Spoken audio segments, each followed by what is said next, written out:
Hello friends, today I'll be showing you one of the famous Kerala Muslim marriage biryani. Making yummy and tasty biryani is also an art, and you can easily recreate any type of biryani with correct measurements and the procedure. So I have been taking orders for biryani since two years, and I'll be showing you my technique and way of making this type of marriage biryani. Here I'll be showing you the measurements for 10 plates of biryani.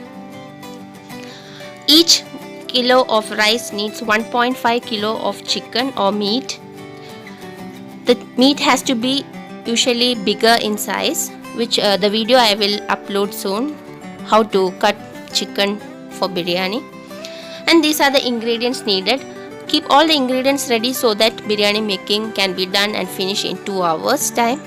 Usually for this type of marriage biryani, long grain parboiled basmati is used, but since it was out of stock, I am using jeeragashala or kaima or chinagura rice, which is around 1 kilo, which has to be washed and soaked just 10 minutes before adding to the boiling water. If you are using parboiled rice, kindly soak it for around 1 to 1.5 hours before start preparing the biryani. Next we will talk about the chicken. Here I will be using 1.5 chicken. I will be taking only half part of the chicken. Next main ingredient is the biryani masala. All ingredients will be given in the description box below. Then we have yogurt and ghee or clarified butter, which gives the unique flavor for the biryani. Go for good variety. Then we have coconut milk and pineapple. Next we have 6 onions here. 3 I will be using for making the fried onion, and 3 will go for the gravy. 4 large tomatoes. The weight and the measurements will be given below. 1.5 cloves of garlic and piece of ginger, and 15 pieces of green chilies. Around 10 small shallots. Shallots is a must, which gives a good flavor. Around 10 pieces.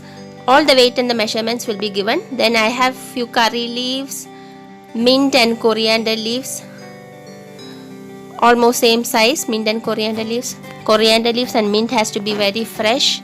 If it is not fresh, kindly don't use it, but gives a unique flavor for the biryani, which must not be omitted.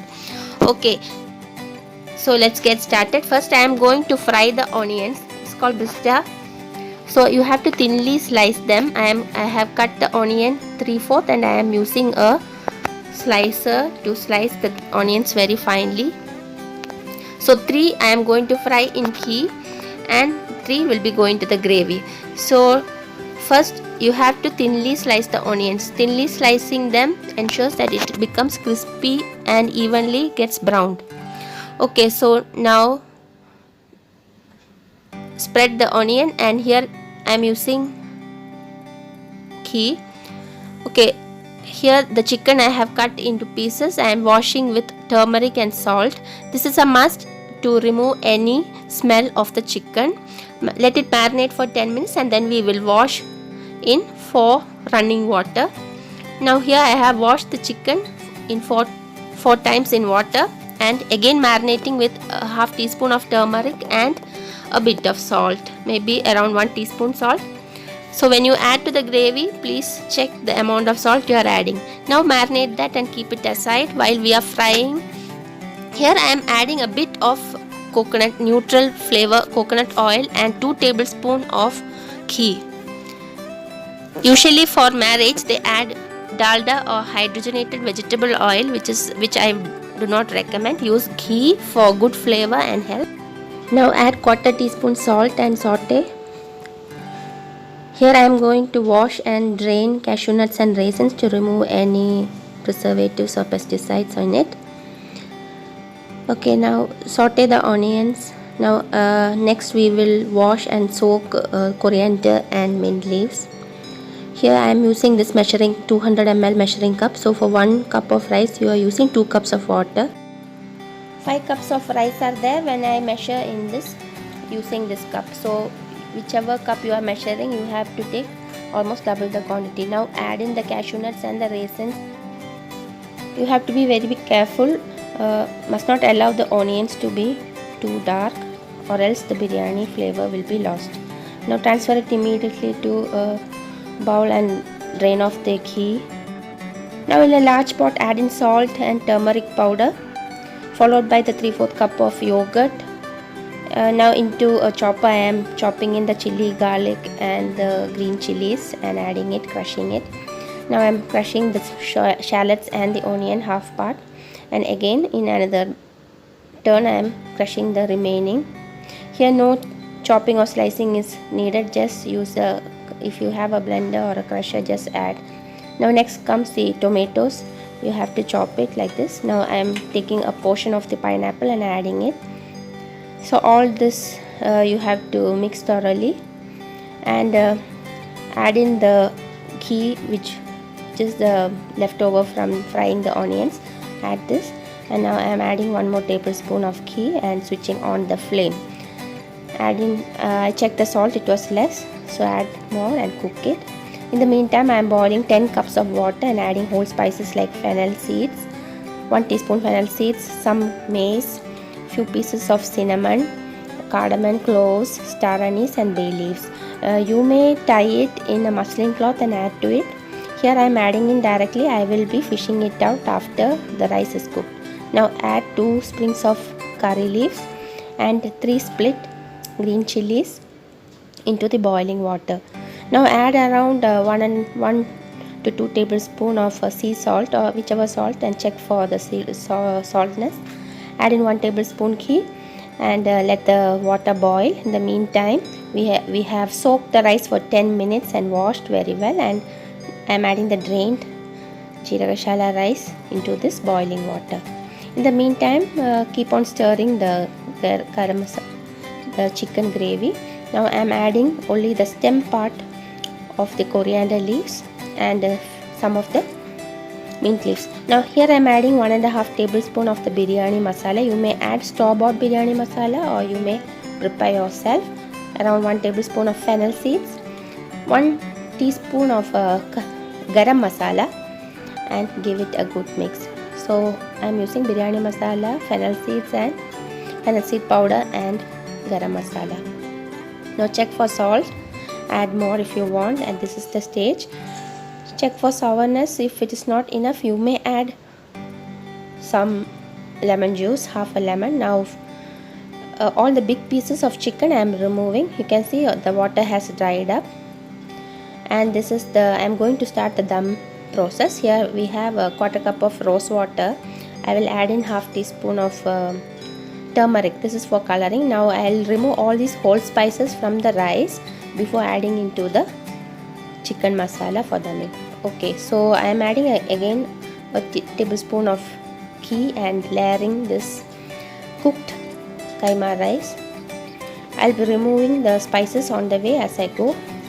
If I see any, I will be removing. Now add in chopped pineapple. Top up with the fried onions. Add in a pinch of the biryani masala and again top it off with the chicken pieces. Now this is the next layering of rice. I will top off with the onions, pineapple, biryani masala, chopped coriander and mint leaves. If you want, you can omit the biryani masala sprinkling, but it gives a good flavor, but the color might change if you add too much. Just a pinch would do. Now here I am adding in the rose water and the turmeric and adding 1 tablespoon of ghee. So ghee or clarified butter plays a crucial part.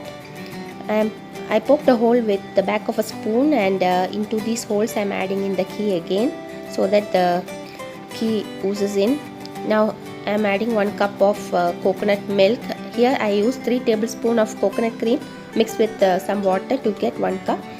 And I am covering it with a banana leaf. You may use aluminium foil, but now I kept it in very low flame for 20 to 25 minutes, and once it's the dum is over, what I will do is I will remove all the pieces and the pineapple from the top, because this has to come on top of the serving. When I do for a sale or something like this, this is how you plate. Remove all the chicken pieces into another bowl. Layer the rice, mix well so that the masala gets mixed evenly. And later on the top, you will put on the chicken pieces. You can see how you can see double layers like the yellow and the white if you do this way. Okay, so this presentation would be very nice. Actually, you have to top it off with some boiled eggs and which I forgot. Now garnish with more fried onions, cashew nuts and raisins. Decorate with mint leaves. And I was doing this for an order, so I had to pack the popper. Then I made a yogurt raita, onion tomato green chili raita, and my homemade mango pickle. One important point to note is that if you are using parboiled basmati rice, you have to boil and drain the water off and then add to the masala. Do try out this wonderful recipe. Do let me know your feedbacks and comments. Comment below if you have any doubts. I am happy to help you out. Thank you.